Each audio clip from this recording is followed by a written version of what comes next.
What's going on, guys? Welcome back to another episode of the StayWeighedIn podcast. I'm joined by my man himself, Sugar Ray. How you doing? Doing all right, thank you, man. Great weekend of boxing. I'm joking. I'm just trying to troll the haters, but yeah. Do you know what? Yourself? I'm good. I mean, you kind of brought it up, so let's just go straight into it then.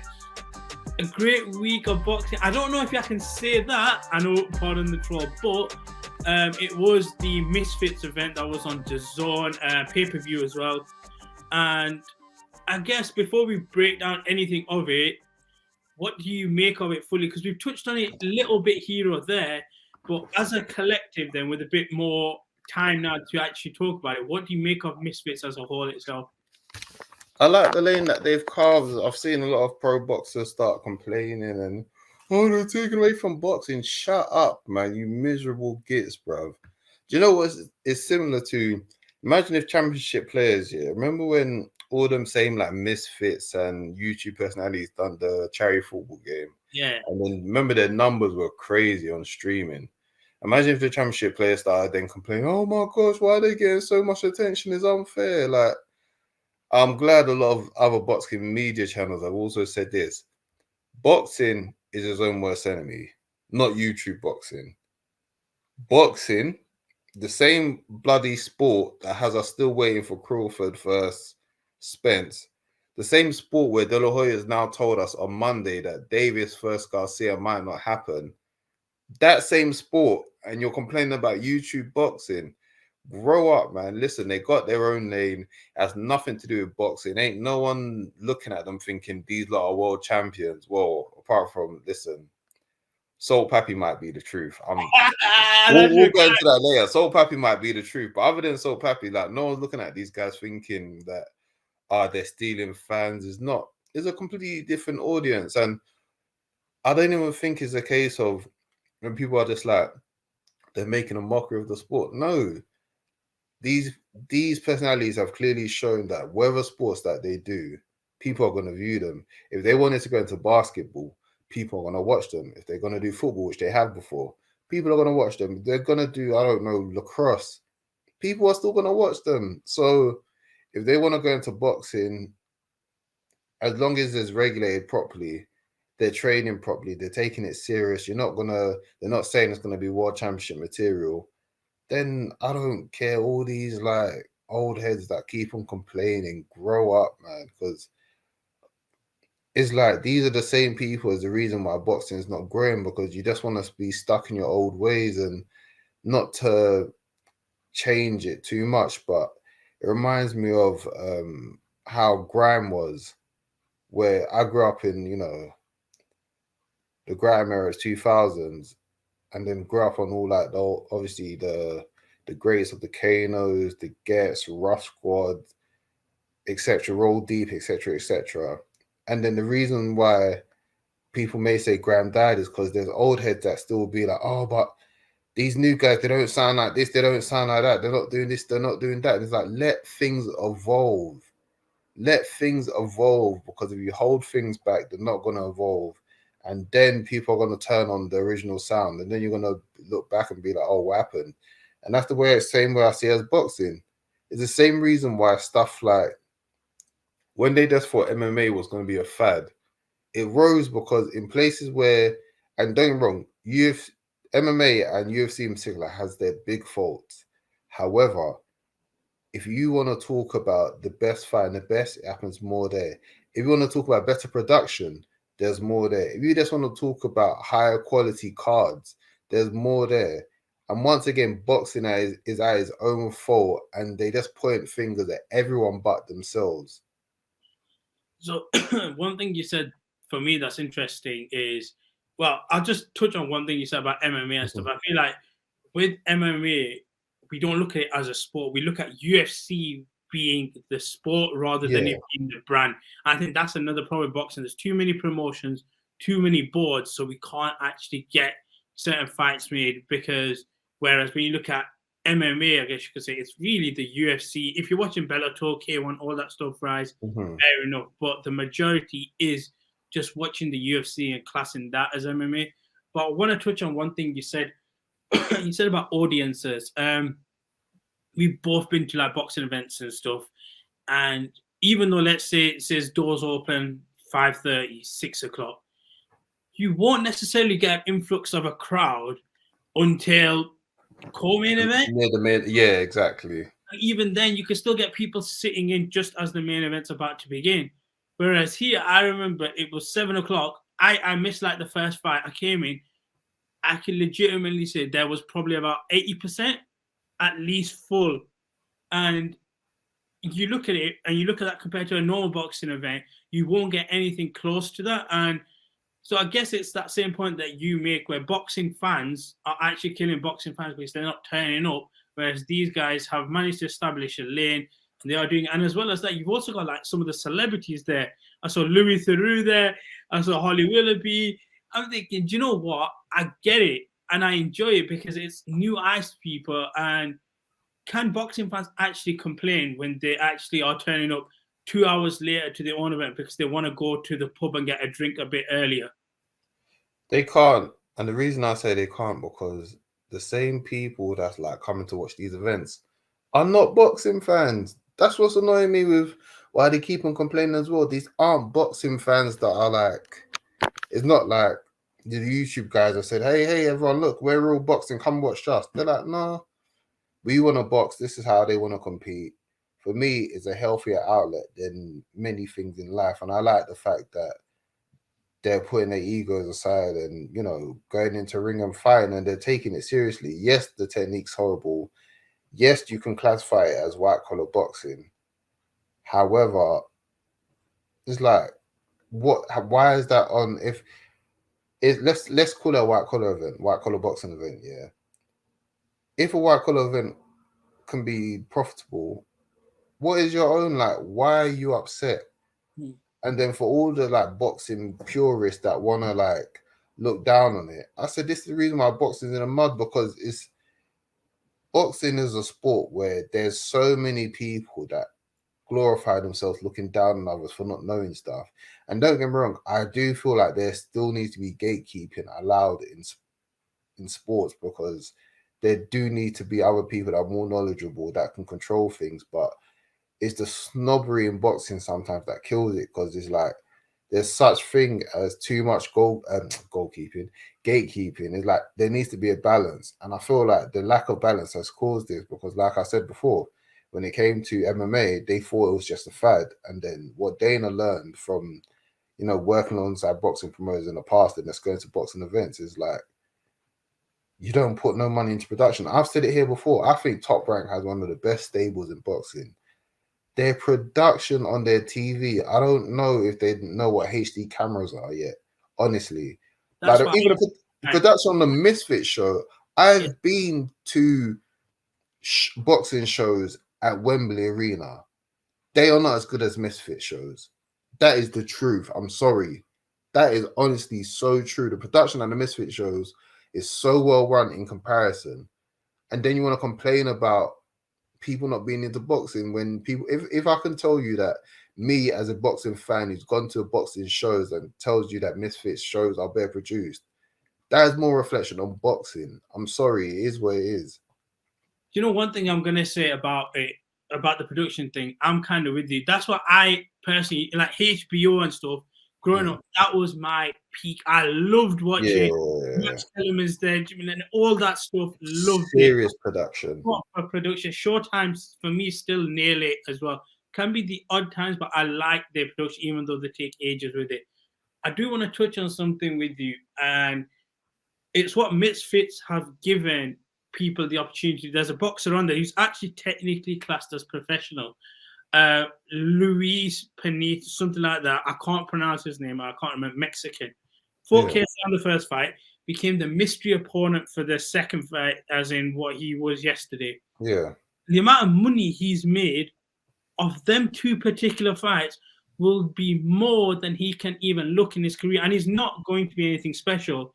But I guess in some ways, my point is, if you're a fighter up and coming, do you even decide to make the jump and have a conversation with Misfits, DAZN, etc., and try to put yourself in there if you know that your particular career isn't going to make you that much money, but it would do on these particular cards? I'd say no, only because it's like, one, the guy was picked, let's be honest, because he wasn't the greatest. That's why he was picked. So he's come up on a 1 in a million circumstance where you're getting rewarded for not being that great. Everyone else, I'm seeing all these like pro boxers volunteering themselves. Oh yeah, well, let me get a bit of that money. Let me get some money to beat up these wannabes. I said, why do you think that these YouTubers are going to go against someone that's so good and a pro? Are you stupid or something? No, I guess not necessarily that level. Let's say if you were a 2-10 fighter. Yeah. No, but that's what I'm saying. Is a 1 in a million like lottery ticket that this guy's got, because most people that are that terrible aren't going to carry on going, or they won't even get picked. They're like, I don't even know how that guy got selected, because there's many journeymen out there that are used as people who, like, you know, normally when there's the next Olympic starlet, they'll probably just normally feed him to the Olympic person when the Olympic person's like 1-0 or 2-0 to get beaten up. So yeah, I guess you could volunteer yourself for them, but it's not going to be the most opportunistic thing. But you know, listen, I can't knock the hustle, but some of these boxers that start getting jealous and talk about, oh, let me have a go at KSI. Why? Unless you're an entertainer, unless you're someone that maybe you was a former boxer and now entertainer, why else would he pick you? Like, just be for real. And that's why I like certain boxers, like whether it's Ryan Garcia, Lyndon Arthur, who are just embracing it and just like seeing it for what it is. And those are serious pro boxers. Do you get what I'm saying? But they see it for what it is. It's entertainment. YouTube guys. I think Lyndon Arthur was jokingly saying about the last one where he was like, oh, what if I might have to become a YouTuber so I can get onto this? And obviously it's a bit tongue in cheek, but he gets it. You have to go in there. I remember someone suggested, I forgot what pro box it was, they suggested that they partner up, if they want to get their numbers up, partner up with a YouTuber to, like, you know, work with them in association with them to get their profile up, and then maybe fight on a Misfit card where you mix pro boxers fighting alongside YouTubers. I don't know, maybe that can get your profile up, but all this hating, listen, man, let me tell you something. There's an art to hating. I myself, I'm a hater. I'm a hater. I'm an agenda person, but there's levels to hating, and some people you hate with no class, man. There's no creativity to some of you lots hating, and it just looks nasty, man. So start hating better, man. Let's talk about one person who you're not hating. He's caught your eye a bit. SALT PAPI. Like, I messaged in the group. I was like, yeah, and you go, when SALT PAPI fighting? Jake Paul's running. Wait, let me tell you something. And you like you said, Abbas, I put in the group, I wasn't even watching this event properly. I said when SALT PAPI's fighting, I'm tuning in. That guy has fought a lot before, and I don't care what no one says. His composure, his punches, his technique, like the no flinching and staying in the pocket, and the fact that obviously he looks the way he is, he's not built like an atypical boxer. That guy has power in both hands. I remember seeing him drilling in the, you know, when they do like before the fighters come out, pre-fight, like they're seeing him on the pads. I'm just like, this guy was like, the way he was hitting that straight left on the pads and the fact that he hit that in the fight, I said, listen, Jake Paul ran away from SALT PAPI. That's all I'm saying. SALT PAPI versus Jake Paul is the only fight to make. His charisma in the ring, he was staying in the pocket, the way he was gauging distance. It was like he was just there, like tap, tap, tap, tap, boom, tap, tap, tap, tap, bam. And then like he gave away the first round because I think he just knew like, I got this guy. So it was just toying around with him at first, taunting him.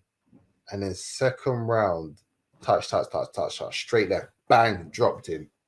And the guy did not know where he was. SALT PAPI, man.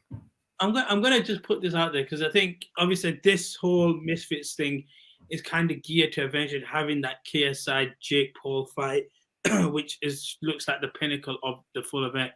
When you look at some of these guys, let's say KSI, because he also got his knockout win as well, shows that he's got a bit of power. I remember Eddie Hearn once said, Jake Paul, you're an average fighter. Like, at best, you're an average fighter. Yeah. And he felt a bit offended because that's not bad. Like, average is good. You just, when you look at these guys. That was such a, no, Eddie Hearn is the truth of that, because that was such a backhanded comment, but it hurt more because there was truth in it. That's what, that's you're just average. Like, you're not a champion material, but you're average, and that's all right. But I guess from my side of things, in terms of these guys then, what's their particular ceiling? Is it to potentially venture and look more serious, or is it just this not quote unquote stay in your lane type of thing? Nah, stay in their lane, man. There's no need to. The only person that should maybe take it serious is Jake Paul, because the way that he's done it is like he beat up on other pro athletes and then other combat sport fighters. So it's different. Whereas KSI and the rest of them, they're fighting other YouTubers. I think now he's going out so sad, and I just hope someone just pays him to fight and now he leaves us alone. Tyron Woodley's obviously now joined the ranks of like trying to get a fight with these Misfit guys, and it looks nasty. It does. And this is more a reflection on the UFC for not paying their guys well enough, because with the legacy that he had in the UFC, he shouldn't be doing this type of stuff, but it is what it is. But I think, yeah, just stay in your lane. Unless you want to go, I feel like people need to stop associating Jake Paul with, for me, he only had like 1 or 2 YouTube fighters. And then the route he took was unique, because like I said, he's facing professional athletes rather than other YouTubers. But as for the YouTubers, I think just stick to the YouTube fighting. Like, you don't need to, yeah, why would you want to go and start fighting professional rank people? Just stay in your lane. You're making good money. It's more safer this way than, you know, getting a professional license to face people that will actually absolutely knock your block off. Because, yeah, don't be dumb enough to be like, oh yeah, this guy's only 1-0 pro, and then, you know, you find out that he's had like 100+ amateur fights, or you find that just stay in your lane. And as for SALT PAPI, this guy's had secret fights. I don't know who he's fought. Listen, SALT PAPI has fought before. There is no way your technique is that clean. Your technique is that composed for someone that's just like, he's not just picked up the sport. At minimum, he may have not had some fights, but at minimum, you've not just picked up the sport. You've been doing this for years and been one of them guys in the sparring room that just basically said, let me spar, but I don't want to fight. That's what it comes across as. So 2 more quick questions then. One, when or if this Jake Paul and KSI fight happens, in terms of interest from you first, would you be interested in watching it? And 2, in terms of, I guess, the whole landscape of pay-per-view buys, etc., considering I said that KSI could be the 3rd biggest star and probably is on DAZN, how much numbers, or not necessarily just as a ballpoint, then do you think it could potentially do as well? Listen, the real fight to make is SALT PAPI versus Jake Paul. That is the real. And listen, let me tell you something. KSI is on the right side of history, because instead of KSI calling out Jake Paul, he has been backing SALT PAPI to face Jake Paul. What a smart man. He said, I will get out of my own way. His ego is not too big. And he says, I'd rather be the guy that backs SALT PAPI to fight Jake Paul. I think that's the fight to make. But however, to answer your question, that will do numbers. And this is what makes me laugh even more, because then I've seen boxers complain about, yeah, pay-per-views this, pay-per-views that. And yeah, and look, we have to fork out money to pay to watch KSI now. I said, I thought you lot don't care about him. What do you care about if he's on pay-per-view then? Like, that's what I'm saying. Like, you just sound like bitter and jealous because KSI being on pay-per-view, why do you care? Even it will do numbers. Let me tell you something. It will do numbers, especially the fact that I think what boxing suffers with is the fact they don't realize the difference between boxing purists and all these YouTubers. A lot of these YouTubers have grown on the internet. So they're always gonna have higher streaming numbers because that is the generation they're appealing to. They're appealing to people that do everything online. Whereas DAZN, that's why it was smart for DAZN to jump on this, because for DAZN to convert a lot of purists that like, you know, watching it on traditional TV, it's going to be hard to convert those people into watching DAZN. So I think we'll do good numbers though. It would do good numbers, but I can't see, in all honesty, I can't see KSI facing Jake Paul. I think Jake Paul bangs him. You know what, I'm with you. And it's just, I think it's that thing that because we've seen him more regularly and the people that he's facing just looks. I think just athletic ability wise, Jake Paul just gets it more. I think he's more of a fighter than KSI is. He's got more of that. I don't know if either of them have that dog in them, but out of KSI and Jake Paul's got that dog in him more. And this is why I will not stop saying SALT PAPI versus Jake Paul, because SALT PAPI looks like he's got that dog in him. He's absolutely got that dog in him. I think one last thing, Willie, and this is just like more of a fun thing before we wrap up, is like we've seen Ade do all his things with like big fights and stuff. How do you think he feels on stage doing these type of things? Because you said he looks like he's loving it up, and then he is absolutely enjoying himself, having the time of his life. But like I said, he takes it for what it is. Because I saw the joy in Ade's face when it was Canelo versus Bivol, and then you saw like how Bivol embraced him in fight week. Because I think when everyone else was just like, pardon the bad language, but it is what it is. When everyone else was sucking off Canelo, Ade was the only one giving, you know, I guess in that production anyway, only one giving Bivol a shot and saying to Bivol like, yo, you know, all the best. I know you can pull it off. Like, it's more of an even fight than people give it credit. And I remember I saw a video of Ade just showing like Bivol embracing him and showing him love. But the way this Misfits boxing stuff is, Ade just looks like, I'm enjoying the chaos of it. This is what is controlled chaos. It's just like fun. Obviously, it's like they're taking it seriously, but at the same time, you just have to take it for what it is. Don't be too serious with yourself and just embrace something different. This ain't like mainstream boxing. It's not professional boxing. You lot don't have to worry. They're not ruining the sport of boxing. And if your kid watches this and thinks that this is proper boxing, then, boy, I'm not their parent. You better tell your kid what real boxing is. Boxing's fault. Then it's boxing's fault. Yeah, it's boxing's fault. Invested in this, and no matter what you do, it's not gonna go. Man, AJ already done what he needed to do in the UK to get boxing to the mainstream lights where it is, and then now they turn this back on him. And guess what? We had to sit through bloody Fury versus Chisora, and then you want to wonder why boxing is where is that? Wrong as well. I think Chisora was at the event. I swear he was training KSI. But I think Chisora has been Team KSI for a while. Chisora embraces it because he knows what it is. He just knows what it is. And shout out Chisora and get that payday versus Fury. But I'm not trying to be funny. When you are putting Fury versus Chisora on pay-per-view, and then you want to turn around and say YouTube Misfits boxing is doing a disservice to boxing, then I don't know what to tell you. The will for ignorance is just crazy. The cognitive dissonance is out of this world, and you know what? I'm enjoying the chaos. Do you know what? I'm with you, man. It's a nice little relaxing away from something a bit more serious. You can just enjoy it, and you're gonna let go for it. But with that, we are gonna wrap up today's episode. As always, been a pleasure jumping on. Next week, as always, Eubank Jr., Liam Smith on pay-per-view. I want to see how many people buy that. I want to see how many. If all you people that want to complain about boxing, I better see you out in the droves for Smith versus Eubank or Eubank versus Smith, whoever's the A side. But yeah, with that, we are going to wrap us. As always, we appreciate if you're coming on. Let me give you the final words. Let me give you the final words. People, stay weighed in and don't take yourself too serious. And with that, 2023 started off nice. We're going to end it with this, a bit of love and peace.